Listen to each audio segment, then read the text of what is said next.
मोदी जी, आपको news 18 network को ये एक्सक्लूसिव इंटरव्यू देने का बहुत बहुत धन्यवाद। आपने अपने पनिशिंग शेड्यूल से हमारे लिए समय निकाला। इस इंटरव्यू को हम थोड़ा अलग तरीके से करेंगे, कुछ बिग पिक्चर क्वेश्चंस पूछेंगे। शुरुआत में हमारे संग हमारे दो कलीग्स जुड़े हुए हैं, एक महाराष्ट्र के एंकर हैं, दूसरे हमारे कर्नाटका के एडिटर हैं। ये दो स्टेट्स अहम हैं इस चुनाव में, तो हमने सोचा कि थोड़े सवाल वो भी आपसे करेंगे।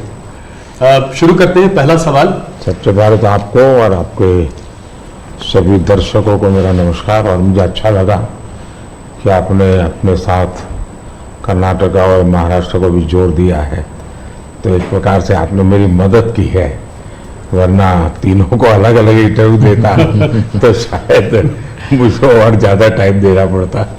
बहुत धन्यवाद, स्वागत है आपका नेटवर्क 18 के। पहला सवाल मोदी जी, हम लोग पूरे देश का भ्रमण कर रहे हैं, इधर उधर जा रहे हैं। हम लोग साउथ में थे, बिहार गए और भी महाराष्ट्र में भी थे, तो हर जगह ये देखा गया है कि चाहे विपक्ष से बात करें, चाहे आपके उम्मीदवारों से बात करें, लोग कहते हैं कि जब मोदी जी यहाँ आएंगे तो सब कुछ बदल जाएगा। अभी कुछ नहीं कह सकते, मोदी जी आएंगे तो हो सकता है स्वीप हो जाए, हो सकता है सीट निकल जाए। तो क्या 2024 के इस चुनाव को हम नरेंद्र मोदी पर एक रेफरेंडम की तरह देख सकते हैं, जनमत संग्रह की तरह देख सकते हैं? अब ये तो सारा खेल मीडिया के लोगों का होता है, किस समय किस प्रकार से एनालिसिस करना। लेकिन मैं इतना कहूँगा कि मैं कोई चुनाव के समय काम करने वाली सरकार नहीं चलाता हूँ। आप मेरा 10 साल का रिकॉर्ड देखेंगे तो एवरेज फ्राइडे, सैटरडे, संडे मैं हिंदुस्तान के किसी न किसी कोने में गया हूँ, जनता के बीच में रहा हूँ, और इसलिए मेरा जाना निरंतर चलता रहता है। और चुनाव में मैं मानता हूँ कि लोकतंत्र का उत्सव ऐसा है कि सभी राजनीतिक दलों का कर्तव्य है कि ज़्यादा से ज़्यादा लोगों के बीच जाएं, जाकर के एक प्रकार से प्रशिक्षण का काम होना चाहिए, संवाद होना चाहिए, विचार विमर्श होना चाहिए।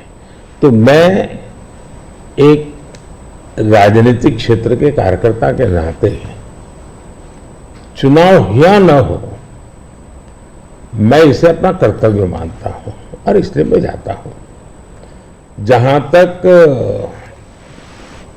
ये 2 फेज का सवाल है, मैंने ऐसा जन समर्थन बहुत कम चुनावों में देखा है जो मैं इस बार देख रहा हूं। एक प्रकार से चुनाव जनता जनार्दन लड़ रही है, सुशासन के लिए लड़ रही है, अपने सपनों को साकार करने के लिए लड़ रही है। ऐसा मुझे लगता है, शायद मैं तो शायद एक निमित्त हूं। इस बार मेरा जरा ज्यादा उत्साह है लोगों के बीच जाने का, और पहले के तुलना में शायद मैं ज्यादा बार जाना भी चाहता हूं, इसलिए कि जो जनता जनार्दन इतने उमंग और उत्साह के साथ इतनी बड़ी जिम्मेदारी उठा ली हो, तो वो जनता जनार्दन को जाकर के उनको प्रणाम करना, नमन करना, उनका आशीर्वाद लेना, ये मुझे अपना कर्तव्य लगता है। और मैं देखता था जो फर्स्ट राउंड हुआ, तो मैंने किसी दोस्तों को कहा था कि पहले राउंड में ये हमारे खिलाफ जो लोग मोर्चा लगा करके बैठने की कोशिश कर रहे हैं, पहले राउंड में वो पस्त हो गए जी। और कल मैंने देखा दूसरे राउंड में ये ध्वस्त हो चुके हैं। यानी पहले लोगों ने पस्त कर दिया, अब ध्वस्त कर दिया। मोदी जी, जब कैंपेन की आपने शुरुआत की थी तो बड़े हाई नोट पे कैंपेन की शुरुआत हुई थी। आपने कहा, आपने अपने सरकार के पूरे काम का परिचय दिया, आपने डेवलपमेंट एजेंडा को लेकर आगे बढ़े, इकोनॉमी पर आपने जो है बहुत प्रकाश डाला और इसके ऊपर बहुत काम हुआ भी है। अभी इधर उधर 1-2 चरण के बाद आते आते आपने जो है राजस्थान में एक रैली में एक कांग्रेस के मैनिफेस्टो पर एक डायरेक्ट अटैक किया। आपने ये तक कहा कि इनका एक स्कीम है जिससे कि ये वेल्थ डिस्ट्रीब्यूट करना चाहते हैं, ये पता लगाना चाहते हैं किसके पास कितनी जमा पूंजी है, किसके पास कितना पैसा है, किसके पास कितना सोना है, सिल्वर है, चांदी है, और उसको वो मुसलमानों में और घुसपैठियों में बांट देना चाहते हैं। क्या ये थ्रेट इतना रियल है? क्या आपको ऐसा दिखता है? मुझे लगता है कि शायद आपकी टीम ने मेरा पूरा कैंपेन को ट्रैक नहीं किया है, या शायद विकास की बहुत सी बातें ऐसी होती हैं जिसको शायद टीआरपी के हिसाब से बैठता नहीं होगा। लेकिन आपने देखा होगा कि मेरा पूरा इलेक्शन कैंपेन दो चीजों पर केंद्रित है। एक, हमने समाज कल्याण को लिए, लोक कल्याण के लिए क्या काम किए, और सबसे बड़ा फर्क है और सरकारों में ये सरकार में, वो ये है कि लास्ट माइल डिलीवरी ये हमारी विशेषता है। नीतियां तो कोई सरकारें बनाती है, कोई सरकार बुरा करने के लिए तो आती नहीं है, अच्छा करना चाहती है। लेकिन कुछ लोगों को अच्छा करना आता है, कुछ लोग अच्छा होने का इंतजार करते हैं। मैं ऐसा हूं कि मेहनत करके जो अच्छा हो करूं, मेरा हमेशा ऐसा रहा है। अब देखिए, मैं चुनाव में लगातार बोल रहा हूं कि हमने गरीबों के लिए 4 करोड़ घर बनाए।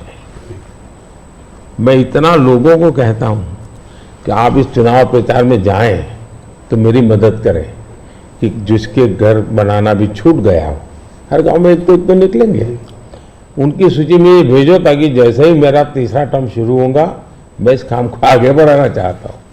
3 करोड़ घर और मैं बनाना चाहता हूँ। अब आयुष्मान भारत योजना दुनिया की सबसे बड़ी health insurance and health assurance की स्कीम है ये जी। 55 करोड़ लोगों को इलाज का भरोसा कि भाई अब आपको मोदी है, मोदी की सरकार है, 5 लाख रुपए तक का खर्च होगा, संभाल लेंगे। इस बार हमने मैनिफेस्टो में कहा है कि किसी भी वर्ग का, किसी भी समाज का, किसी भी बैकग्राउंड का व्यक्ति क्यों न हो, जिस भी परिवार में 70 से ऊपर की आयु के जो भी व्यक्ति होंगे, पुरुष स्त्री सब, उन सबको हम ये 5 लाख रुपए तक मुफ्त इलाज की सुविधा देंगे। इस बार हमने मैनिफेस्टो में ये भी कहा है कि जो आशा वर्कर हैं, आंगनवाड़ी वर्कर हैं, उनको हम इसका बेनिफिट देंगे। ट्रांसजेंडर जितने भी हैं, किसी भी आयु के क्यों न हो, हम उनको ये बेनिफिट देंगे। तो ये बात हम लोगों को बताते हैं। अब आप देखिए जी, हमारे देश में बैंकों का राष्ट्रीयकरण हुआ, ये जो मिलकर जब्त करने के खेल चल रहे हैं ना जी, पहले कर चुके हैं जी। सारी बैंकें प्राइवेट थी, लूट लिया रातों रात, गरीबों के नाम पे लूटा गया। लेकिन हमारे देश की बैंकें खस्ता हाल हो गई। आधे से अधिक आबादी ऐसी थी कि गरीबों के नाम बैंक तो लिया लेकिन बैंक खाता नहीं हुआ। ये मोदी ने आकर के 52 करोड़ बैंक के खाते खोले, और उसका सबसे बड़ा मैंने फायदा उठाया। खाते खोल करके आंकड़ा नहीं किया मैंने, जनधन, आधार और मोबाइल, इस ट्रिनिटी को लेकर के direct benefit transfer 36 lakh crore रुपए, आंकड़ा बहुत बड़ा होता है जी। 36 लाख करोड़ रुपए डायरेक्ट बेनिफिट ट्रांसफर लोगों के खाते में गए। अगर मैंने बैंक खाते न खोले होते तो इनका बड़ा फाइनेंशियल इंक्लूजन इस दुनिया में, पूरी दुनिया में एक साल में जितने अकाउंट खुलते होंगे ना, उससे ज्यादा काम हमारे देश में हुआ है। जल जीवन मिशन हमारे देश में जी 3-4% घरों में भी घर में नल से जल आता था, वो भी ज्यादातर अर्बन लोकेलिटी में। आज 14 करोड़ ग्रामीण परिवारों को नल से जल पहुंचा है। अब ये सारे काम है, 25 करोड़ लोग गरीबी से बाहर ऐसे ही नहीं आए जी। हमने उनको इतना सशक्त बनाया, और मेरी स्ट्रेटेजी यही है कि हम गरीब को इतनी ताकत दें कि गरीब खुद गरीबी को परास्त करे। और जब गरीब अपने मेहनत से गरीबी को परास्त करता है ना, उसके बाद उसको गरीबी में वापस नहीं जाना, ये संकल्प बन जाता है। और वो देश की शक्ति बन जाता है। आज हमें फायदा है, 25 करोड़ लोग गरीबी से बाहर आए, बहुत बड़ा अचीवमेंट है जी, दुनिया इसकी तारीफ कर रही है जी। और ये एक मॉडल बनेगा जी। ये जो डेवलपिंग कंट्रीज है उनके लिए मॉडल बनेगा जी। आप देखिए 2014 के पहले क्या हाल था। 2014 के पहले आपके सारे मीडिया वाले निकाल दीजिए, फ्रेजाइल फाइव यही हेडलाइन होता था जी। आज जी हम वाइब्रेंट इकोनॉमी बन गए।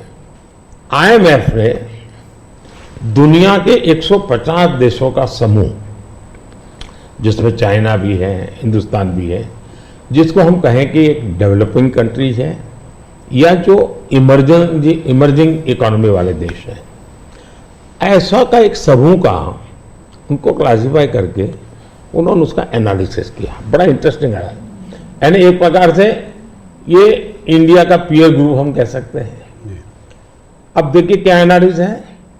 1998 इंडिया पर कैपिटा जीडीपी इस पीयर ग्रुप से 30% के आसपास थी, यानी पूरा 150 देशों का देश है। उस समय अटल जी की सरकार थी, 98 में अटल जी की सरकार है। 98 से 2004 अटल जी के अपने कार्यकाल में ये 30% को 35% ले गए। अच्छा था, अच्छा प्रोग्रेस हुआ। लेकिन दुर्भाग्य देखिए जी, 2004 में ये सब खिचड़ी कंपनी आ गई और ये खिचड़ी कंपनी ने अटल जी की मेहनत जो थी उस पर पानी फेर दिया। 35% को 30 पर ले आ गए वो लोग। यानी इन सारी कंट्रीज ने भारत से ज्यादा अच्छा परफॉर्म किया और हमने बुरा किया। यूपीए की सरकार में भारत डेवलपिंग वर्ल्ड की अपेक्षा और गरीब हो गया। हमसे गरीब थे, वो भी हमसे आगे निकल गए। लेकिन 2014 में हम आए, सरकार बनने के बाद 2019 तक में आपको खुशी होगी, हम 30 पर से 37 पे पहुंचा दिया और 24 तक मैं जब पहुंचा हूं ये मामला 42% पहुंच गया है। यानी 30 छोड़ा था, हम 42 ले और ये हाईएस्ट है जी। यानी हमारी इनकम दुनिया के और देशों की अपेक्षा बहुत तेजी से बढ़ी है। अगर आप 10 साल के कालखंड में इन्फ्लेशन को भी ले, जो महंगाई की इतनी चर्चा करते हैं ना, तो ये 10 साल सबसे कम इन्फ्लेशन वाला कालखंड रहा है। ये मैं इतना सारा जो कहता हूं और हकीकत के आधार पर कहता हूं, कठोर परिश्रम करने के बाद अचीव किया है जी। पूरी सरकार को मोबिलाइज किया है और लक्ष्य को पार करने के लिए जी जान से जुड़ गए हैं। उसके बावजूद भी मोदी क्या कहता है, मोदी तो कहता है ये तो ट्रेलर है, मुझे तो और आगे जाना है और नई नई आकांक्षाएं और मैं बहुत तेजी से बढ़ना चाहता हूं देश को लेकर के।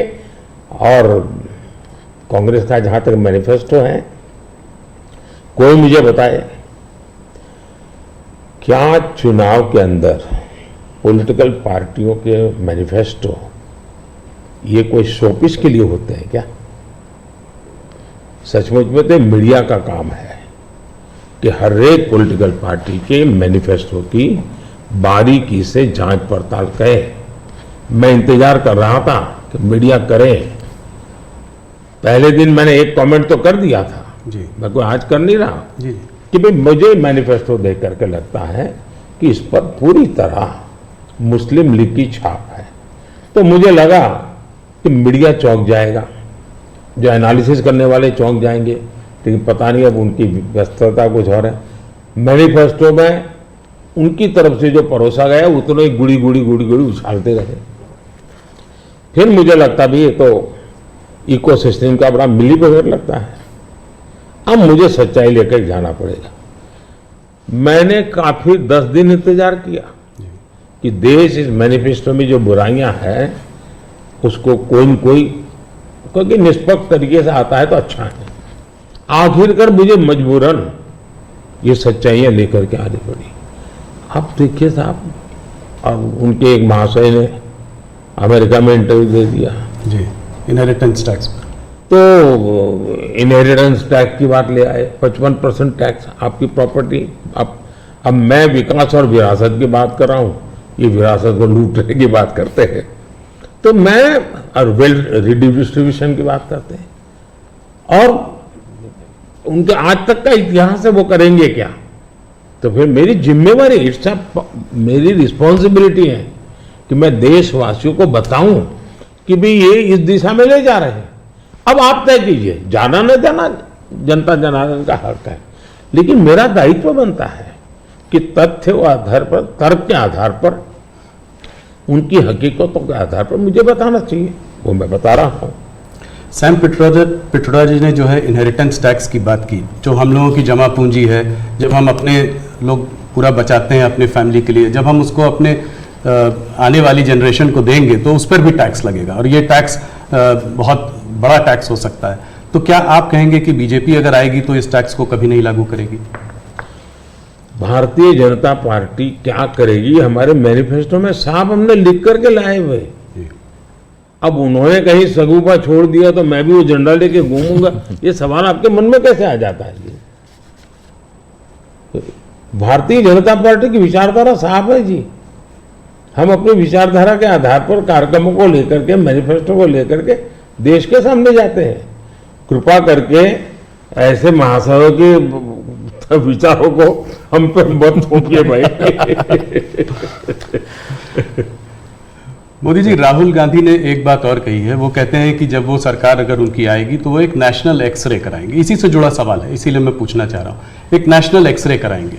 बात सिर्फ कास्ट सेंसस की नहीं है जो कि वो करते आए हैं, उस पर भी मैं आपका मत जानना चाहूंगा, मगर बात वो कहते हैं इससे आगे है, बात कास्ट की नहीं, बात जस्टिस की है। और वो कहते हैं कि हम जो है एक सोशियो इकोनॉमिक सर्वे लाएंगे, एक इंस्टीट्यूशनल सर्वे लाएंगे, और उसमें देखेंगे कि किसके पास किस जाति और किस उस वर्ग के पास क्या है, कितना धन है, कितनी इंस्टीट्यूशंस में भागीदारी है, और उसके बेसिस पर हम इस पूरे सिस्टम को रीडिस्ट्रीब्यूट करेंगे। इसको आप कैसे देखते हैं?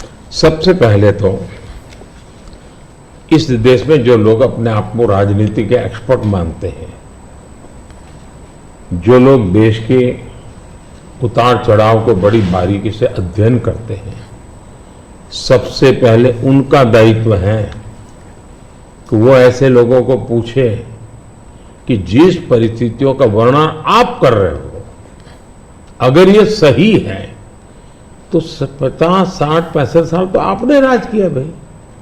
ये मुसीबत के जो जन्मदाता आप हो, और आपने अब तक की बर्बादी लाई क्यों?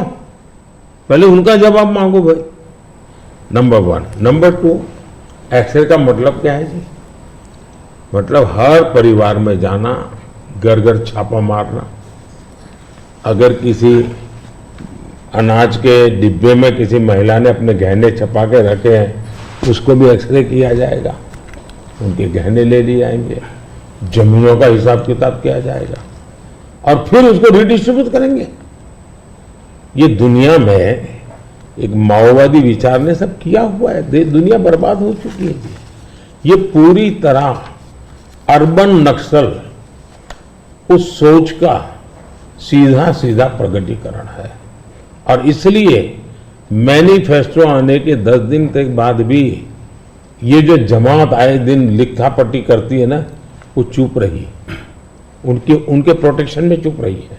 तब मिलके मेरी जिम्मेवारी बन जाती है कि देश को जगाना कि भाई देखिए आपको लूटने की ये तरकीब हो रही है।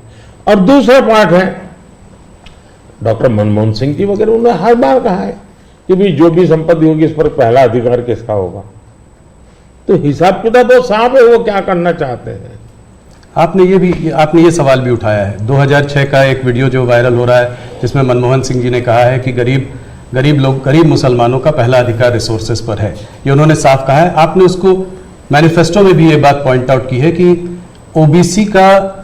ओबीसी रिजर्वेशन का जो है पार्ट लेकर वो मुसलमानों को दे देना चाहेंगे, और 2004 से 2014 के बीच में उन्होंने 4-5 बार ऐसा करने की कोशिश की भी है। अरे भाई, ये तो बड़ा इंटरेस्टिंग सवाल आपने पूछा है, जरा मेरा जवाब लंबा हो जाएगा, लेकिन जरूर।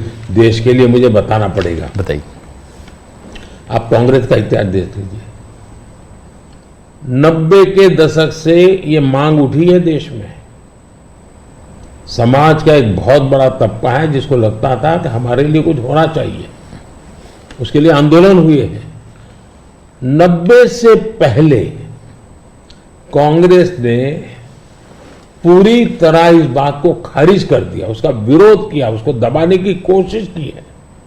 यानी 90 के पहले का उनका दशक है। फिर उनको जितनी भी कमीशन बने, जितनी कमेटियां बनाई, उसके भी रिपोर्ट्स ओबीसी के विचार के पक्ष में आने लगे। अब उनके सिफारिशों को भी वो नकारते रहे, रिजेक्ट करते रहे, दबाते रहे। 90 के दशक में उनको लगा कि भी अब इसको जरा उनकी वोट बैंक की राजनीति के अनुसार उसको टर्न दिया जाए। उन्होंने पहला पाप किया 90s के दशक में कर्नाटका में उन्होंने धर्म के आधार पर, आपको याद होगा, कर्नाटका में उन्होंने धर्म के आधार पर मुसलमानों को ओबीसी घोषित कर दिया। यानी देश के ओबीसी को नकारना, उस विचार को दबाना, उस विचार को रिजेक्ट करना, लेकिन राजनीति खातर मुसलमानों को ओबीसी घोषित कर देना। केंद्र से कांग्रेस गई, 2004 तक ये प्लान ठप रहा, उनका इरादा पक्का नहीं हुआ। 2004 में वो फिर आए, तो आते ही आंध्र में मुस्लिम को ओबीसी कोटा ये देना तय कर लिया। मामला कोर्ट में जाके उलझ गया। अब ओबीसी के 27% जो आरक्षण मिला हुआ है, भारत के संसद ने दिया है, संविधान के मूलभूत भावना के प्रकाश में दिया है। 27% शहद लगाने की उन्होंने तैयारी कर दी, डाका डालने की कोशिश की। 2006 में नेशनल डेवलपमेंट काउंसिल की मीटिंग हुई थी, एनडीसी की। मनमोहन जी के बयान पर बहुत बड़ा हंगामा हो गया। 2 साल कांग्रेस पूरी चुप रही। 2009 के घोषणा पत्र में फिर से इसका जिक्र किया। 2011 में कैबिनेट नोट है इसका, 2011 के कैबिनेट नोट में ओबीसी के 27% हिस्सा डाका डाल करके उसमें से मुसलमानों को दे देना उन्होंने तय किया जी। 2012 यूपी चुनाव में भी उन्होंने इसकी एक असफल कोशिश की, फायदा नहीं हुआ।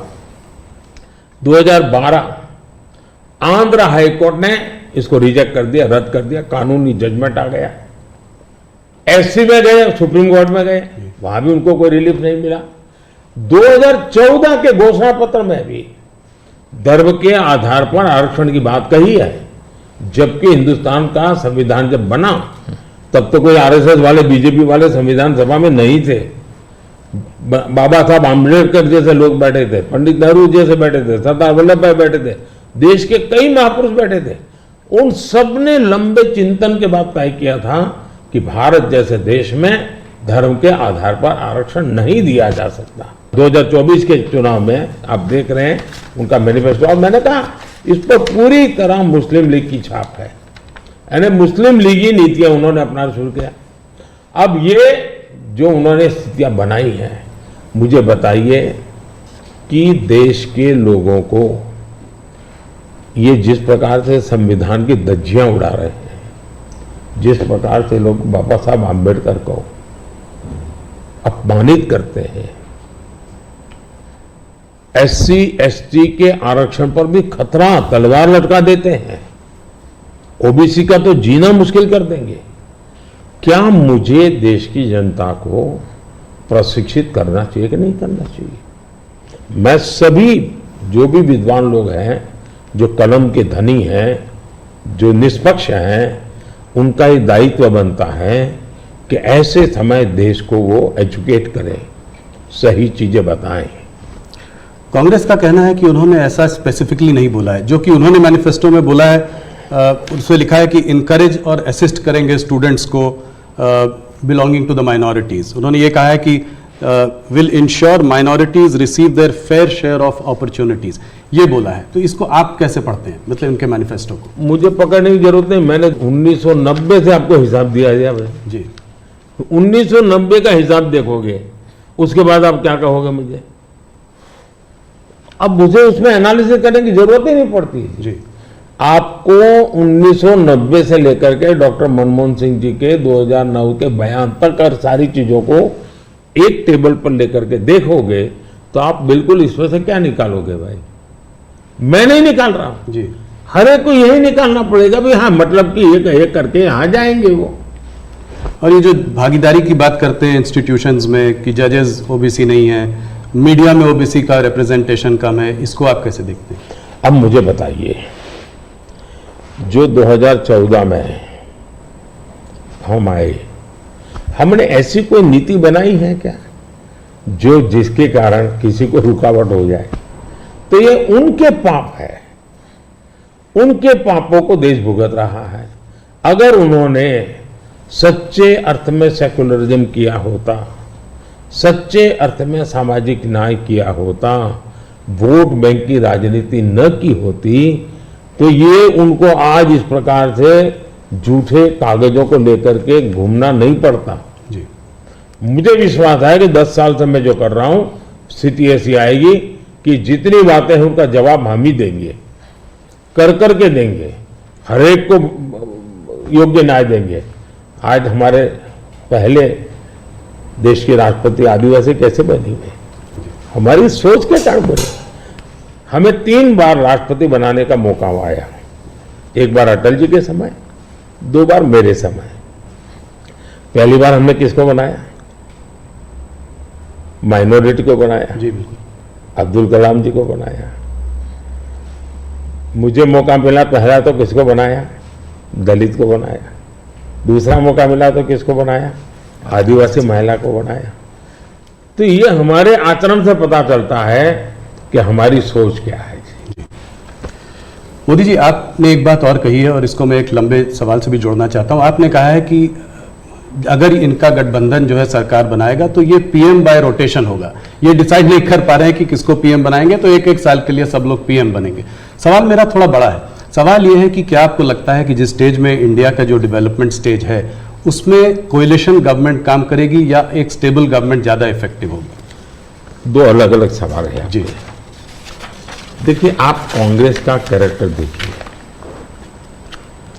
उनके यहां राजस्थान में पार्टी के अंदर आंतरिक संघर्ष था, तो उन्होंने फॉर्मूला बनाई 2.5 साल मुख्यमंत्री की, 2.5 साल एक मुख्यमंत्री रहेंगे, 2.5 साल दूसरे। ये राजस्थान में फॉर्मूला बनाई थी, नॉन फॉर्मूला है।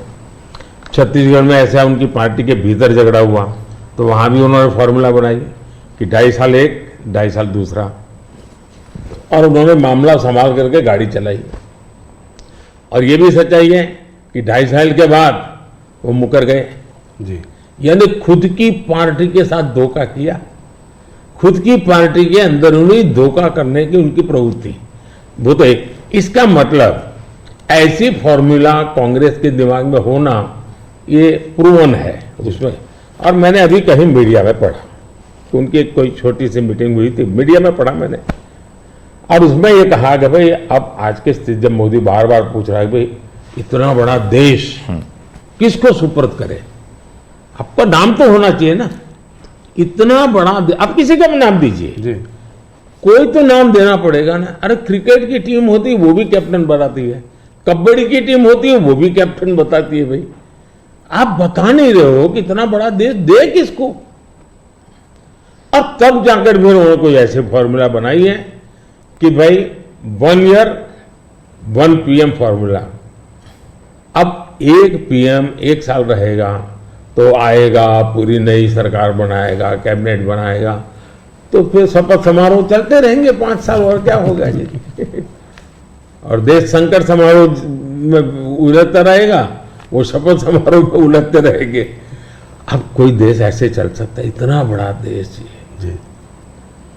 देश ने 30 साल तक अस्थिरता देखी है, मिलीजुली सरकारों का दौर देखा है, आज दुनिया में भारत के प्रति विश्वास बढ़ा है, उसका कारण भारत के 140 करोड़ लोगों ने एक स्थिर, मजबूत, स्पष्ट बहुमत वाली सरकार बनाई। तो कोई भी भरोसा करेगा भाई हाँ जी इस सरकार के पास मैंडेट है, मिलीजुली सरकार पर कोई भरोसा ही नहीं करता है। और इतना बड़ा देश ऐसे थोड़ा चल सकता है। लेकिन आज देश की राजनीति ऐसी है कि कोई एक पार्टी कितने ही बहुमत से क्यों न जीते, उसने रीजनल एस्पिरेशंस को ऑनर करना ही होगा। और इसलिए हमें पूर्ण बहुमत मिला, फिर भी हम सरकार एनडीए की बनाते हैं, एनडीए के साथियों को लेकर के बनाते, क्योंकि एक पार्टी को पूर्ण बहुमत मिलने के बाद भी देश के राजनीतिक उज्जवल भविष्य के लिए, देश के लोगों के एस्पिरेशंस के लिए, रीजनल एस्पिरेशंस को उतना ही रिस्पेक्ट देना चाहिए, उतना ही हिस्सा देना चाहिए। और ये कैरेक्टर एनडीए ने डेवलप किया है, भारतीय जनता पार्टी ने करके दिखाया है। आपने रीजनल एस्पिरेशंस की बात की तो उसकी बात हम लोग करेंगे। एक सवाल और जिससे पहले कि उस पर आते हैं, ऑपोजिशन की सारी पार्टीज, राहुल गांधी, कांग्रेस, सब ये कहते हैं कि मोदी जी ये जो है मैच फिक्सिंग कर रहे हैं इस चुनाव पर। उन्होंने कहा है कि ईडी, सीबीआई और ईवीएम के बिना आप चुनाव नहीं जीत सकते। क्या कहेंगे आप? ईवीएम का जवाब तो देश की सुप्रीम कोर्ट ने दे दिया है।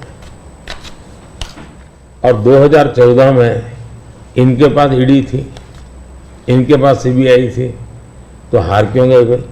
मेरे होम मिनिस्टर तक को जेल में डाल दिया था, तो हार क्यों गए वो? अगर ईडी सीबीआई से चुनाव जीते जाते तो ईडी सीबीआई का काम तो इतने सालों तक कांग्रेस ने किया है, वो जीत जाते हैं जी।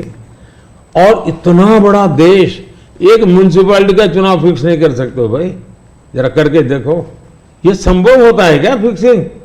क्या क्या दुनिया को मूर्ख बना।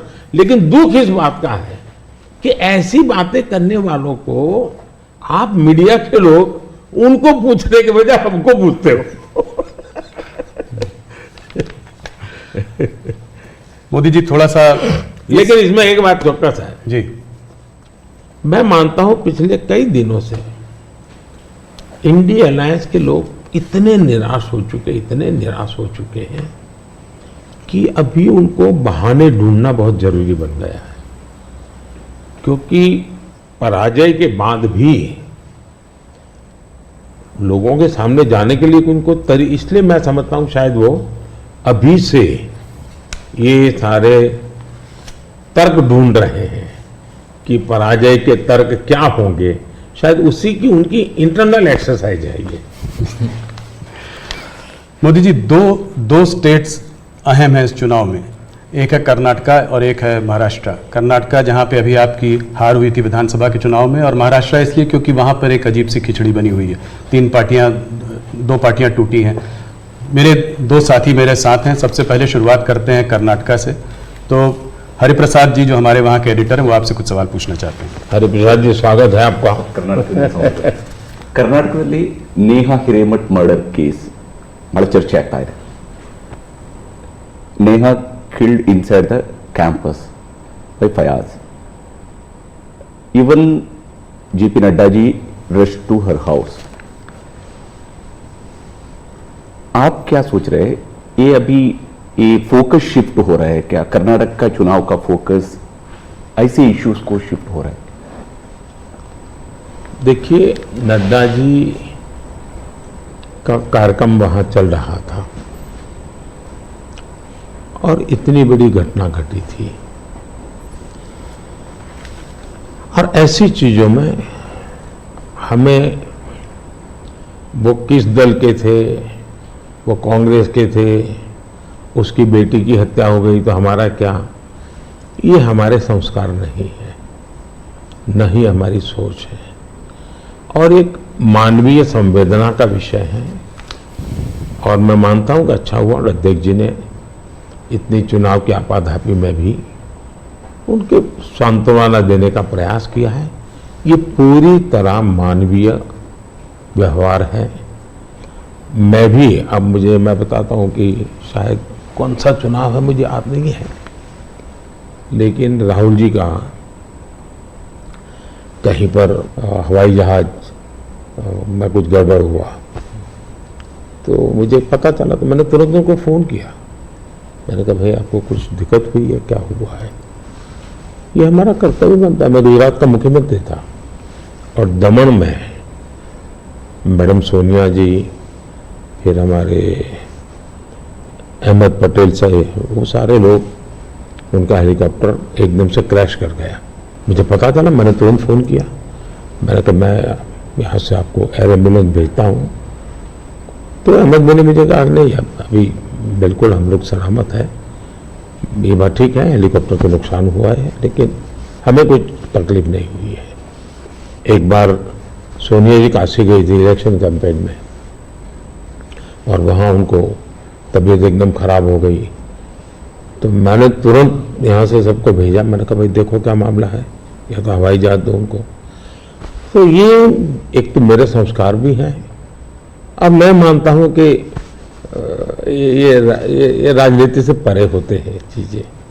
तो मेरे लिए किसी भी परिवार में आपत्ति आ जाए, ये हमारा राजनीति से ऊपर उठ करके ही व्यवहार होना चाहिए जी।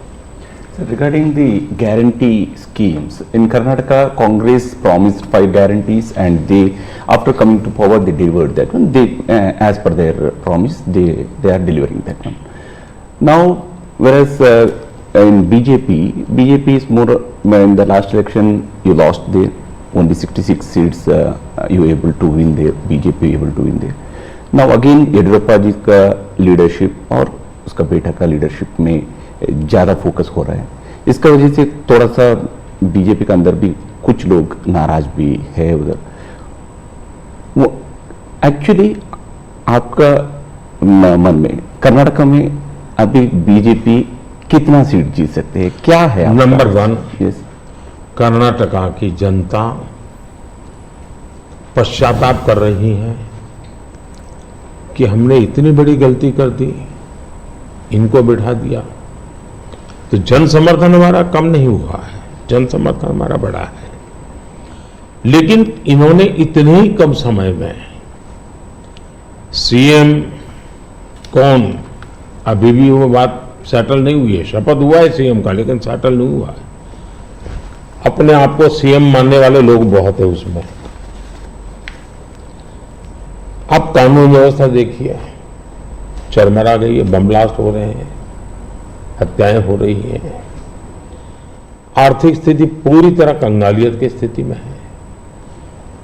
वादे तो बड़े बड़े कर दिए उन्होंने और फिर टैग लगाए, ऐसा होगा तो ये मिलेगा, वैसा होगा तो नहीं मिलेगा। मतलब आप जनता के साथ धोखा भी कर रहे हो।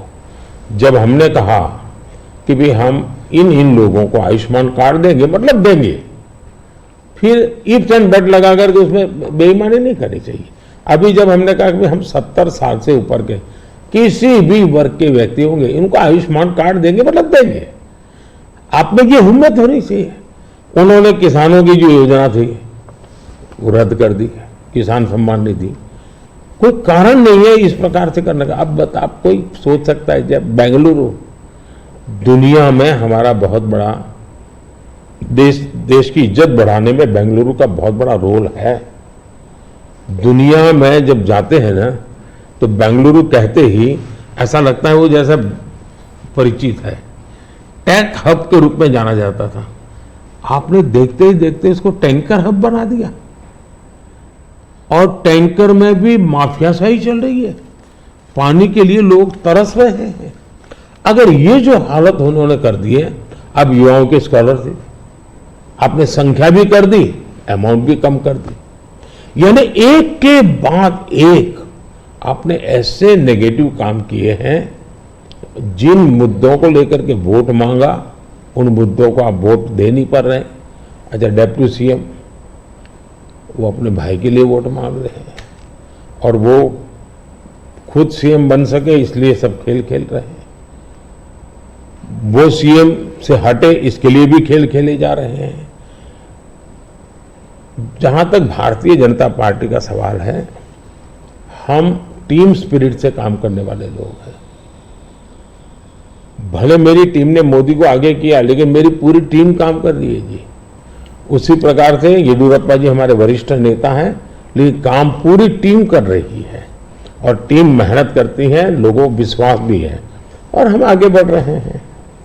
The second phase selection of Karnataka, in nation it's the third phase, but for us in Karnataka it's the second phase election for 14 seats. There's northern part of Karnataka, majorly drought hit places are there.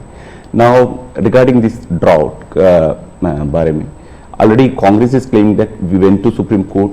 Now central government is forced to give a rightful compensation. What's your opinion? देखिए on that? सिद्धारा में है कि जब पुरानी सरकार थी और वहां ड्राउट था उस समय, मैंने खुद के ने उनकी पूरी टीम को यहां बुलाया था। एज ए प्राइम मिनिस्टर मैंने उनकी टर्म में इनको बुलाया था। बैठ करके मैंने कहा भाई पहले हम जल संचय की योजना हमें बनानी चाहिए। अब जहां तक स्टेट डिजास्टर रिलीफ फंड का सवाल है, हमारी सरकार ने पहले ही जो केंद्र का हिस्सा होता है वो उनके यहां बैंक के खाते में जमा करके दे दिया हुआ है जी। हमारी इंटर मिनिस्ट्रियल टीम उसने भी प्रभावित क्षेत्रों में जो नियम है, पद्धति हो जो हमने नहीं बनाई, कई दशकों से है, उसके अनुसार वो टीम वहां गई है, जाकर के उसने सर्वे किया है। और हर बार ऐसा होता है, जैसे मेरे यहाँ गुजरात में भूकंप हुआ तो मैंने एक मेमोरेंडम भेजा, भारत सरकार ने एक टीम भेजी, उन्होंने सर्वे किया, उन्होंने हिसाब किताब लगाया। अब ये सारी प्रोसेस चल रही है, आचार संहिता आ गई तो हमने इलेक्शन कमीशन को कहा भाई हमारे सामने ये विषय है, हम इसको जैसा ही आप परमिशन देंगे हम देना चाहते हैं। एनडीआरएफ के तहत अब राशि रिलीज भी कर चुके हैं उस नियम के अंतर्गत। मोदी जी, थोड़ा सा हमारे संग हमारे एंकर जुड़े हुए हैं विलास बड़े, ये आपसे कुछ महाराष्ट्र के बारे में बातचीत करना चाहते हैं। नमस्कार भैया। मोदी जी, तुम्हाला महाराष्ट्राचा नमस्कार, महाराष्ट्राकडून नमस्कार। महाराष्ट्र में बीजेपी को उन 23 सीटों को बचाना है जो आपने 2019 में जीती थी, लेकिन इस बार महाराष्ट्र में एक पूरी खिचड़ी बनी हुई है। शिवसेना और एनसीपी टूटी है, उनके दो पार्टनर आपके साथ है, जो दो गुट है आपके साथ है। क्या उद्धव ठाकरे जी और शरद पवार जी के साथ या उनके पक्ष में आप कोई एक सिंपैथी की लहर देख रहे? देखिए, पहली बात तो मैं महाराष्ट्र के सभी लोगों को मेरा नमस्कार, और मेरे लिए अच्छी बात है कि मैं अलग से महाराष्ट्र के विषय को लेकर के आपसे बात कर रहा हूं। अब देखिए, ये बात सही है कि वहां लंबे अरसे से मिलीजुली सरकार चलती है। विलासराव देशमुख थे, तब से लेकर के आप देखिए, इवन शरद पवार भी जब मुख्यमंत्री बने थे वो भी पूर्ण बहुमत के साथ अकेले नहीं बन पाए थे। दूसरा, महाराष्ट्र का दुर्भाग्य रहा है कि लंबे अरसे से 5 साल तक कोई एक मुख्यमंत्री रहा नहीं है। एक भी व्यक्ति 5 साल में, देवेंद्र फडणवीस पहले व्यक्ति थे लंबे अरसे के बाद जो एक पूरा कार्यकाल मुख्यमंत्री रहे, और पूरी सरकार बेदाग रही, पूरी सरकार लोगों का भला करने वाली सरकार रही है। अब सिंपैथी हमारे साथ होनी चाहिए कि जो लोग हमारे साथ चुनाव लड़े, जो लोगों ने हमारे साथ चुनाव लड़ करके महाराष्ट्र के लोगों से वोट मांगा, लेकिन मुख्यमंत्री बनने के खुद के व्यक्तिगत महत्वाकांक्षा के कारण और उसमें अहंकार भर गया, इसके कारण आपने बाला साहब ठाकरे के जमाने से बनी बनाई इस जोड़ी को धोखा दे दिया, और उसका लोगों को गुस्सा है, बीजेपी के प्रति सिंपत्ति है। दूसरा, शिवसेना के अंदर जो तूफान खड़ा हुआ या एनसीपी के अंदर जो तूफान खड़ा हुआ, वो साफ साफ दिखता है कि जब आप अपने परिवार के लोगों को ही प्राथमिकता देते हैं और बाकियों को नहीं देते हैं, तो कभी न कभी तो कठिनाई पैदा होती है। शरद राव के घर में जो मुसीबत है उनके पारिवारिक झगड़ा है, भतीजा संभाले कि बेटी संभाले। यहां भी इनका झगड़ा यही है कि भाई और कोई सक्षम नेता ऊपर आए कि खुद का बेटा भले अभी जैसे यहाँ एक परिवार में कांग्रेस के चल रहा है उस पर, तो वो झगड़ा उनका है जी। और मैं मानता हूं हमारा देश इस प्रकार के पारिवारिक झगड़ों के प्रति नफरत करता है, सिंपैथी नहीं करता है। तो ये बिल्कुल ही आप सिंपैथी शब्द लेकर के सिंपैथी दिलवाने की अगर कोई कोशिश करता है तो मैं समझता हूं वो भी फेल जाने वाली है। लोग नफरत करते हैं, लोग ऐसी चीजों को स्वीकार नहीं कर सकते कि भाई ये तुम्हारे घर के झगड़े, तुम घर में निपटो ना, महाराष्ट्र को क्यों बर्बाद कर रहे हो। तो गुस्सा है। दूसरी बात है, जहां तक आज सिंधे जी के नेतृत्व में जो सरकार चल रही है, भारतीय जनता पार्टी का ज्यादा सीटें होने के बाद मन में त्याग किया है। त्याग महाराष्ट्र की भलाई के लिए किया है। कुछ लोगों को लगता था कि हम सीएम बनना चाहते हैं, नहीं, तो हम सीएम बन सकते नहीं बने हैं। महाराष्ट्र की जनता को हमने कन्विंस किया है कि हम महाराष्ट्र के लिए जीते हैं, हमारे लिए नहीं जीते हैं। और इस चुनाव में ये सिंपैथी हमारे पक्ष में है कि इतना बड़ा दल, एक मुख्यमंत्री, सफल रहा हुआ मुख्यमंत्री, वो आज डिप्यूटी सीएम बनकर के भी एक प्रकार से खुद के सम्मान को छोड़ करके आज भारतीय जनता पार्टी सिर्फ और सिर्फ महाराष्ट्र के उज्जवल भविष्य के लिए। और मैं मानता हूं हमारे देश में बंगाल बर्बाद हो गया, कोलकाता एक इकोनॉमी को ड्राइव करता था, लेकिन वहां इस प्रकार की उठापटक की राजनीति ने बर्बाद कर दिया। बिहार और उत्तर प्रदेश अस्थिरता की राजनीति ने तबाह करके रख दिए थे। महाराष्ट्र को इस हालत में जाने नहीं देना चाहिए। मुंबई देश की आर्थिक राजधानी है, हमें देश हित में भी महाराष्ट्र में मजबूती के साथ आगे बढ़ना चाहिए। और ये बात हम महाराष्ट्र की जनता को समझा रहे हैं, उनको कन्वे कर रहे हैं, और महाराष्ट्र की जनता बहुत पॉजिटिव रिस्पॉन्स दे रही है जी।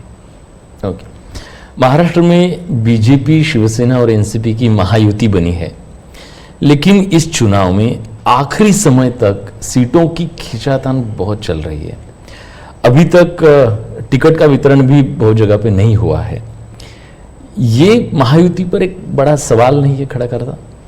मुझे लगता है ये जो पहले दो वाक्य बोले ना, उसके सिवाय बाकी सब जो बता रहे वो उन लोगों का प्रॉब्लम है। वहां सीटें तय नहीं हो पा रही है, वहां निर्णय नहीं हो पा रहा है, वहां पैरेलल चुनाव लड़े जा रहे हैं। इस बाजू तो ऐसा ही नहीं, तो चल पड़े हैं लोग, मिलजुल करके सीटें तय कर करके चल पड़े हैं जी, और वेल इन एडवांस कर दिया है।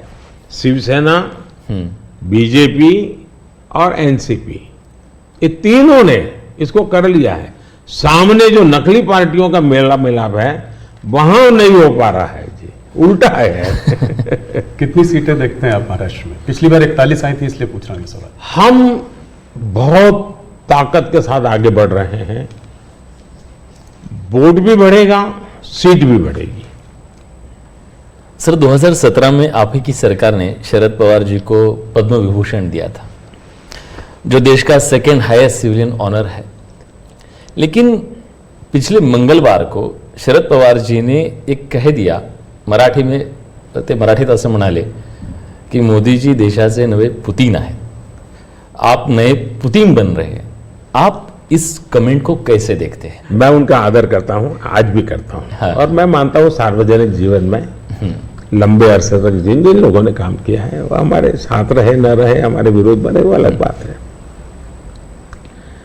इसका मतलब ये हुआ कि जिसके अंदर वो पुतिन को देखते हैं उसकी सरकार से अवार्ड लेकर के वो गर्व कर रहे हैं।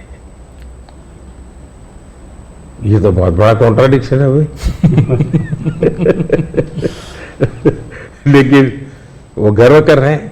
जहां तक मेरी पार्टी की सोच और व्यक्तिगत रूप से मेरी सोच। अब देखिए, हमने भारत रत्न दिया तो किसको दिया? प्रणब मुखर्जी, नरसिम्हा राव, चौधरी चरण सिंह जी, कर्पूरी ठाकुर, और इस देश में किसी ने क्वेश्चन नहीं किया कि मोदी जी अब इनको क्यों भारत रत्न दे रहे हैं। सबको लगता हाँ यार ये ड्यू था, डिजर्व था। किस दल के थे? हमारे खिलाफ ढेर सारी बातें उन्होंने बताई हुई ऐसे लोग हैं, लेकिन निर्णय उसके आधार पर नहीं होता है। आप पद्म पुरस्कार देखिए, मुलायम सिंह जी, असम के तरुण गोगोई जी, पीए सांगमा जी, जमीर जी, एस.एम. कृष्णा जी, आप देखिए जी, सारे लोग हैं दूसरी पार्टियों के हैं, हमने उनको पद्म दिया। हम पद्म देते हैं उनको अपने अपने क्षेत्र में जो उनका योगदान है, देश के लिए जो भी उन्होंने किया है, ये देश का दायित्व है। अवार्ड देश का है, दल का नहीं है जी। ये मोदी की पर्सनल प्रॉपर्टी नहीं है, ये भारतीय जनता पार्टी का उस पर कॉपीराइट नहीं है जी। तो मैंने पूरा पद्म पुरस्कार, तो मैं मानता हूं कभी अगर आप स्टोरी चलाएं, मीडिया के लोग इंटरेस्ट करें, भारत में पद्म पुरस्कार को कैसे परिवर्तित किया गया, कैसे पद्म पुरस्कार एक प्रकार के सच्चे अर्थ में सम्मान बना दिया, इतना बड़ा काम उन्होंने किया है। अगर तारीफ होनी चाहिए तो इस बात की होनी चाहिए कि भाई आप बहुत बड़े सोच वाले लोग हैं कि आप ऐसे ऐसे निर्णय करते हैं। ये क्वेश्चन नहीं होना चाहिए कि आपने उनको क्यों दिया। नहीं, देने के बाद भी उन्होंने ऐसा है स्टेटमेंट, ये शर्ती थोड़ा होता है मैं पद्म देता हूं मेरे लिए चुप रहना। ये कोई एग्रीमेंट थोड़ा होता है, ये गिव एंड टेक फॉर्मूला नहीं है जी। मोदी जी, थोड़ी सी बात उत्तर प्रदेश की करते हैं। सबसे बड़ा प्रदेश है, 80 सीटें वहां से आ रही हैं। क्या इस बार आप लोग 2014 का रिकॉर्ड तोड़ पाएंगे? 71 सीट लाए थे बीजेपी, 73 एनडीए।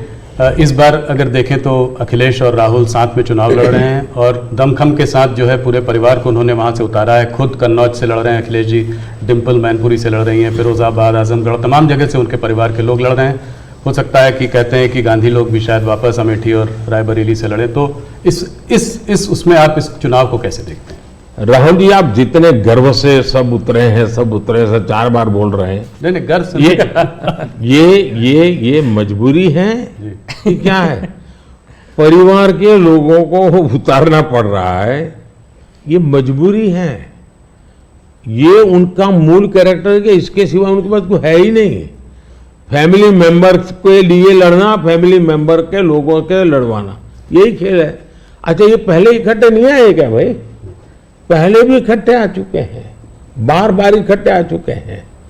लेकिन उत्तर प्रदेश की जनता को अपना भविष्य क्या है उसकी समझ पूरी है, और इसलिए मैंने पार्लियामेंट में कहा था कि आज उत्तर प्रदेश की और देश का हाल ऐसा है कि बड़े बड़े नेता लोकसभा के मैदान से भाग रहे हैं, राज्यसभा का रास्ता खोज रहे हैं, और हुआ वैसा ही है। बड़े लोग ने चुनाव लड़ने के लिए तैयार नहीं है जी, लेकिन हम एक जिम्मेवारी के साथ काम चल रहे हैं, सबको साथ लेकर के चल रहे हैं, और मुझे पक्का विश्वास है कि अब शायद कुछ बचेगा नहीं, उनका कुछ नहीं बचेगा। 2014 से बेहतर परफॉर्मेंस होगी, उनका कुछ बचेगा ही नहीं जी। एक सवाल और, आप इसका पार्ट जवाब दे चुके हैं इसलिए मैं उसको संक्षेप में पूछूंगा। ऑपोजिशन कांग्रेस सब आपके पीछे कहता है कि सरकार जो है ईडी, सीबीआई, इंटेलिजेंस एजेंसीज का इस्तेमाल कर रही है। आपने कहा है कि ईडी इंडिपेंडेंट है। सिर्फ एक सवाल यह है कि ऐसा देखा गया है कि 25 नेता का एक एनालिसिस एक न्यूज़पेपर ने की थी कि 25 नेता जब ऑपोजिशन पार्टी से बीजेपी की तरफ आ गए तो उसमें से 23 लोगों के ऊपर से जो है इस तरह के केसेस को या तो ठंडे बस्ते में डाल दिया गया या ड्रॉप कर दिया गया। इस बारे में पहली बात है, एक भी केस ड्रॉप नहीं किया गया है। जो अदालत कहेगी वही होगा, हमको निर्णय लेंगे, ये स्वतंत्र है। दूसरी बात है, पॉलिटिकल लीडरशिप के केस कितने हैं भाई? ओनली 3%। 97% अच्छे अच्छे ब्यूरोक्रेट जेल में है। आखिर के इन संस्थाओं का जन्म क्या हुआ है भाई? अगर इन संस्थाओं का जन्म इसी काम के लिए हो तो काम नहीं करेगी क्या? और अदालत इतनी बड़ी है जी, किसी को जमानत नहीं दे रही है अदालत, तो अदालत देखती होगी ना भाई। और भ्रष्टाचार के मामले में हम कम से कम उसको लाइट न ले जी। पहला एक जमाना ऐसा था आपको आरोप लगता था ना तो भी हिल जाते थे। आज गुनाह सिद्ध हो चुका, सजा हो चुकी, फिर भी आप हाथ ऊंचा कर करके फोटो निकलवा रहे हो। आप भ्रष्टाचार का महिमा मंडन कर रहे हो। इस देश में ये आलोचना का विषय होना चाहिए। भ्रष्टाचार को न्यू नॉर्मल के रूप में ट्रीट नहीं करना चाहिए, वरना इस देश का बहुत नुकसान होगा जी। ये सवाल बीजेपी और अदर्स का वाला नहीं है, देश के लिए ठीक नहीं है कि आप इसको न्यू नॉर्मल बना दे। और मैं देख रहा हूं धीरे धीरे धीरे ऐसा वातावरण बनाया जा रहा है, हाँ ठीक है यार वो तो चलता रहता है। यही तो देश, गरीब आदमी मर रहा है जी। हमने कैसे भी करके इससे देश को मुक्त करना चाहिए, रिजॉल्व होना चाहिए कंट्री का, वो नहीं हो रहा है जी। और मैं तो मानता हूं कि भाई देखिए, मैं जो कोशिश कर रहा हूं, एक सिस्टम को पॉलिसी ड्रिवन बनाओ, टेक्नोलॉजी को भरपूर लाओ। आज हमने, पहले एक प्रधानमंत्री कहते थे 1 रुपया जाता है 15 पैसे पहुंचता है जी। आज मैं कहता हूं 1 रुपया जाता है पूरे 100 पैसे पहुंचते हैं, डायरेक्ट बेनिफिट ट्रांसफर। क्यों? सिस्टम को सुधारो भाई। हमने जेम पोर्टल बनाया, करप्शन को कम करने की दिशा में हमारा बहुत बड़ा कदम है जी। दूसरा, समाज को भी जगाओ, समाज को भी आदत डालो कि भाई भ्रष्टाचार बुरा है, किसी भी स्तर पर भ्रष्टाचार से मुक्त रहना चाहिए। और देश में वो वातावरण बन रहा है, पॉलिटिकल लोगों को डर नहीं है। और मैं मानता हूं उसमें कुछ मात्रा में ये जो सिर्फ हमारा विरोध है इसलिए उनका समर्थन कर देना, ये शोभा नहीं देता है भाई। आपने पिछले कार्यकाल में काफी बड़े काम किए, आर्टिकल 370 को रद्द किया, सीएए को लेके आए, मगर ऑपोजिशन लीडर्स इस कैंपेन में सब कह रहे हैं कि अगर वो सरकार बनाएंगे तो इन सबको जो है सीएए को रिपील कर देंगे। ममता बनर्जी खास करके कह रही है सीएए को इंप्लीमेंट नहीं होने देंगी। इसको आप कैसे देखते हैं? पहली बात है कि जिसको भारत का संविधान समझ है, जिसको भारत के फेडरल स्ट्रक्चर का पता है, किसके पास कौन काम है वो सब पता है, वो कभी ऐसी बात बोलेंगे नहीं, क्योंकि ये उनके अधिकार क्षेत्र का विषय ही नहीं है जी। अगर मोदी भी राज्य का मुख्यमंत्री होता है तो नहीं कर सकता है जी। जो भारत सरकार के विषय है वो भारत सरकार करेगी, जो राज्य सरकार के विषय होते हैं वो राज्य सरकार करेगी। लेकिन जनता को मूर्ख बनाने की फैशन हो गई है, जनता को अंधेरे में रखने, इसलिए वो कुछ भी बोलते रहते हैं। दूसरी बात है, मैं चैलेंज करता हूं कांग्रेस पार्टी कल प्रेस कॉन्फ्रेंस करके बता दे कि हम 370 वापिस लाएंगे, क्योंकि 370 हटने के बाद ये लोग संविधान की इतनी बड़ी बातें करते हैं ना जी। बाबा साहब अम्बेडकर के नाम पर, हमको इतनी गालियां देते हैं। हिंदुस्तान में बाबा साहब अम्बेडकर का संविधान पूरे देश में लागू नहीं हुआ था। जम्मू कश्मीर में 70 साल तक भारत का संविधान नहीं लगा है। ये हमने आकर के भारत के संविधान, और वहां दलितों को पहली बार आरक्षण मिल रहा है जी। वाल्मीकि समाज जहां रहता है वहां पहली बार आरक्षण मिल रहा है। ये सब क्या बातें करते हैं जी। और उनकी हिम्मत है क्या वो प्रेस कॉन्फ्रेंस करके बोले कि हम 370 फिर से वापस लाएंगे? हिम्मत है तो कोई भी दल हिम्मत हो तो आ जाए मैदान में। मोदी जी, बंगाल की तरफ चलते हैं। वेस्ट बंगाल में जो है इस बार चुनाव काफी जोरों में लड़ाई हो रही है। पिछली बार जब आप 2019 में 18 सीट लाए थे 42 में, तो लोग चकित रह गए थे, लोगों को उम्मीद नहीं थी कि आप 18 सीट लाएंगे। इस बार आपके एक नेता ने कहा है कि 36 सीट आ सकती है। राजनाथ जी ने मुझसे इंटरव्यू में कहा था कि 36 सीट आ सकती है। कैसे देख रहे हैं इस वक्त माहौल को? देखिए, जहां तक लोगों का चकित वाला जो आप कह रहे हैं ना, उनका प्रॉब्लम यह है कि मुझे 10 साल हो गए, अभी भी वो मानने को तैयार नहीं कि देश की जनता ने मोदी नाम के किसी व्यक्ति को प्रधानमंत्री बनाया। तो ऐसी एक जमात है जो देश के मैंडेट को स्वीकार करने को तैयार नहीं है जी। अब हकीकत है भाई कि देश की जनता हमको समर्थन दे रही है। आपने हिसाब लगाया था नहीं होगा नहीं होगा, वो तो आपकी गलती थी जी। हमारे तो लोगों के साथ संपर्क है। मैं मालदा में था, मैंने जी मैं हैरान था कितना बड़ा जबरदस्त वहां माहौल था जी। अब जनता जनार्दन का विश्वास बन रहा है कि देश में एक स्थिर मजबूत सरकार है। बंगाल में भी उसका परिणाम अच्छे मिले।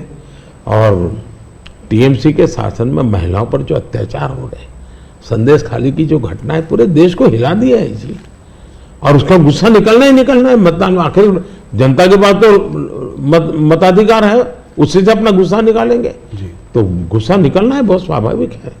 आपने देखा होगा नोटों के ढेर, क्या कभी आपके टीवी वालों ने इतने सारे नोटों के ढेर कभी पकड़े गए देखा था? पिछले कुछ सालों में आप लगातार 50 करोड़ के ढेर, 300 करोड़ के ढेर, 250 करोड़ के ढेर, 200 करोड़ के ढेर, देश चौंक गया है जी। आप कितना इसको दबाने की कोशिश करो, लेकिन देश के दिल दिमाग में स्थिर हो चुका है कि लूटने वाले लोग हैं। तो इस बार जीत और बड़ी होगी। बिल्कुल क्लीन स्वीप कर रहे हैं। उड़ीसा को कैसे देखते हैं? उड़ीसा में आपने जो है बीजेडी का साथ छोड़ा। भारतीय जनता पार्टी वहां अलग रही है। बीजेडी ने मुद्दों के आधार पर समर्थन केंद्र में हमारा समर्थन किया था, मुद्दों के आधार पर जी। और ऐसे बहुत से दल हैं जो मुद्दों के आधार पर हमें समर्थन देते रहे हैं। तो बीजेडी का हमारा नाता हो रहा, राज्य के अंदर हम बिल्कुल, उड़ीसा की पूरी अस्मिता खत्म हो रही भाई, उड़ीसा की अस्मिता संकट में है। उड़िया लैंग्वेज वो खतरे में आ रही है, और मैं नहीं मानता कि उड़िया के लोग अब ये लंबे अरसे तक इसको सहन कर सके। इतने संसाधन है जी, आज उड़ीसा देश का रिचेस्ट स्टेट बन सकता था जी। रिचेस्ट स्टेट, लेकिन क्या हालत बना के रखी है। तो अब उड़ीसा के सामान्य मानवी के अंदर एस्पिरेशंस है जी, और मुझे लगता है कि हमें सेवा का मौका मिलना चाहिए। हम उड़ीसा को कहां से कहां पहुंचा कर देंगे। उड़ीसा से बात बिहार की भी करते हैं। बिहार में आपने फिर नीतीश जी के संग वापस जो है आपका गठबंधन उनके साथ है, उस गठबंधन के साथ लड़ रहे हैं, कैसे देखते हैं? पिछली बार 39 सीटें थी आपकी 40 में, क्या इसको रिपीट कर पाएंगे? पहले एक तो हम चुनाव असेंबली का साथ लड़े थे जी। बाद में वो कहीं गए फिर वापस आए, तो हम जो जनता का मैंडेट है उसके अनुसार साथ में है जी। जहां तक जन समर्थन का सवाल, कल मैं बिहार में ही था जी। जो जन समर्थन मैं देख रहा हूं जी, अनप्रेसिडेंटेड, इतनी गर्मी में कोई पैंडल नहीं, कुछ नहीं जी। और लाखों लोग जिस प्रकार से इस बात से जुड़े हुए हैं, मैं साफ देख रहा हूं जी कि बिहार में पहले हम एक आध सीट शायद हार जाते थे, शायद इस बार एक भी नहीं हारेंगे। 40 में 40 एक भी नहीं हारेंगे। बहुत बड़ा बयान है। मोदी जी, एक आध पर्सनल सवाल आपसे करना चाहूँगा। आपने बहुत इलेक्शन देखे हैं, आप गुजरात में लंबे समय रहे हैं, ये आपका तीसरा चुनाव है सेंटर में। मैंने देखा है कि समय समय पर चुनाव से आप पर पर्सनल अटैक अक्सर होते जाते हैं। कहीं पे कभी बोला जाता है मोदी को गोली मार दो, कभी बोला जाता है सर फोड़ दो। अभी हाल फिलहाल में राहुल गांधी ने भी आप पर आपको कुछ ऐसे शब्द बोले हैं जो कि पर्सनल अटैक के तौर पर उनको भी देखा जा सकता है। ये ऐसा मोदी के साथ क्यों होता है? मोदी के साथ क्यों हो रहा है इसका जवाब तो मेरे पास नहीं है, लेकिन ये सवाल मोदी को क्यों पूछना चाहिए? ये सवाल इस देश में चर्चा का होना चाहिए कि सार्वजनिक जीवन में आखिर मोदी का गुनाह क्या है? वो पीएम बना वही गुनाह है ना। मतलब आप जो भी गाली देते प्रधानमंत्री को दे रहे हैं। अब प्रधानमंत्री को इस प्रकार से सर फोड़ देंगे या कभी मेरी मां को गाली देना, कभी ये, और मैं हैरान हूं जी, भारत के राष्ट्रपति पर भी किस प्रकार का कटाक्ष किया गया था। शर्म आए इस प्रकार की भाषा का प्रयोग किया था। तो मैं हमेशा मानता हूं जी, मतदाता ही मेरा परिवार है, देश ही मेरा परिवार है, और मैं सकारात्मक रूप से जा रहा हूं। लेकिन जो ऐसा कर रहे हैं उस पर तो मैं आप लोगों पर छोड़ता हूं, देशवासियों पर छोड़ता हूं कि इन लोगों की तरफ कैसे देखना चाहिए। मोदी जी, अगर एक सवाल मैं ये समझना चाहूं कि ये जो तीसरा टर्म होगा आपका, वो पहले दूसरे से अलग कैसे होगा? पहला कार्यकाल मेरा कैसा गया, तो मैं सामान्य मानवी की जो जरूरतें थी उनको मैं एड्रेस करना चाहता था। मैंने उस दिशा में काम किया, और उस समय देश के अंदर एक निराशा का वातावरण था, सरकार के प्रति नफरत का वातावरण। भाई सरकार यानी निकम्मी, मुझे विश्वास भरना था, मैंने उस पर काम किया, मजबूती लाया। जो दूसरा कार्यकाल था वो मैंने कुछ परिणाम दिखाए, लोगों को विश्वास भर दिया कि हम आगे बढ़ सकते हैं। हम दुनिया के अंदर एक कॉन्फिडेंस लेवल आया है देश में, वो कॉन्फिडेंस एक बहुत बड़ी ताकत है। अब आगे जो मेरा कार्यकाल है, मुझे ये जो हताशा में से विश्वास में परिवर्तित हुआ, आकांक्षा में परिवर्तन हुआ, जो एस्पिरेशंस के अंदर परिवर्तित हुआ, अब मुझे देश को तीसरी आर्थिक महाशक्ति बनाना है। लेकिन ये जब मैं 11 से 5 पे लाया, उसी की कंटिन्यूटी है जी। जी ये मैं 5 वर्ष निकम्मा और 3 वाला अच्छा, ऐसा नहीं हो सकता जी। तो पहले मनमोहन सिंह के समय पर 11 तक थे, हम जोर लगा करके 5 पर ले आए, अब जोर लगा करके 3 पर ले जाएंगे। तो हम हर चीज में कंटिन्यूटी करना चाहते हैं। अब जैसे बिजली, हमने बिजली पहुंचाने का बड़ा अभियान चलाया, बिजली पहुंचा दी। अब मेरा लक्ष्य है पीएम सूर्यघर योजना और 0 बिजली बिल, और मैं हर घर पर सोलार सिस्टम लगे, और मैं सिर्फ बिजली का बिल 0 चाहता हूं, इतना ही, मैं 3 चीजें चाहता हूं। एक, हर परिवार का बिजली का बिल 0 हो। दूसरा, अतिरिक्त बिजली जो हो वो बेचे, कमाई करे। तीसरा, जमाना इलेक्ट्रिक व्हीकल का आएगा। मुझे आत्मनिर्भर होना है एनर्जी के सेक्टर में, और इसलिए मैं चाहूंगा जिसके पास भी स्कूटी हो, मोटर हो, जो भी हो, उसका चार्जिंग अपने घर में ही हो जाए और सोलार से हो जाए। मतलब आज उसका जो ट्रांसपोर्टेशन का महीने का 1000-2000 रुपया खर्चा आता है, वो भी 0 हो जाए। ये त्रिविध बेनिफिट नागरिक को और देश को, पर्यावरण का बेनिफिट, देश को आज पेट्रोलियम इंपोर्ट करने का जो अरबों अरबों डॉलर जा रहे हैं बाहर, वो बंद हो जाएगा। तो मल्टीपल बेनिफिट वाला योजना। अब जैसे स्टार्टअप हब, मैन्युफैक्चरिंग हब बनाना है, मुझे इनोवेशन हब बनाना है, यानी मैं एक बिल्कुल नए एरिया पर देश को ले जाना चाहता हूं, और बड़े कॉन्फिडेंस का, और विजन मेरा क्लियर है, मुझे कोई दुविधा नहीं, मेरे पास तय है। नेक्स्ट 100 डेज में, 4 जून के बाद 100 डेज में मुझे क्या काम करना है, अभी से मेरे पास क्लियर है। 5 साल में क्या करना है, क्लियर है।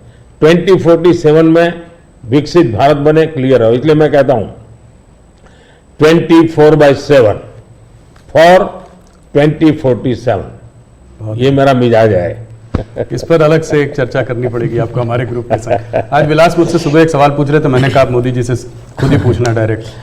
आपने आपकी पूरी यात्रा में बहुत सारी कठिनाई का सामना किया है। ऐसी हालत में भी आप टफ डिसीजन लेते हैं, एक कैसा कर पाते हैं? देखिए, मैं टफ डिसीजन वगैरह नहीं लेता हूँ, मैं सही डिसीजन लेता हूँ। कोई टफ डिसीजन होता नहीं, सही होते हैं। किसी को टफ लगे, किसी को ना लगे, ऐसा हो सकता है।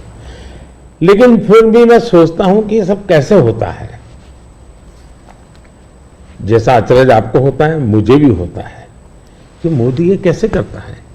फिर मैं सोचता हूं नहीं, शायद परमात्मा ने ही मुझे इस काम के लिए भेजा हुआ है। मुझसे जो कुछ भी है वो कोई ईश्वरीय शक्ति करवा रही है, और वो ईश्वरीय शक्ति, ईश्वरीय प्रेरणा से मैं करता रहता हूँ। ये कोई परमात्मा की देन है, परमात्मा ने मुझसे कुछ काम लेना तय किया है, किसी पर्पज के लिए परमात्मा ने मुझे भेजा है। और इसलिए मैं ये जो बाकी तूफान चल रहा है उससे बहुत परे रहता हूँ। लेकिन इस तूफान में शांत कैसे रहते हैं? नहीं, मैं उससे परे रहता हूँ।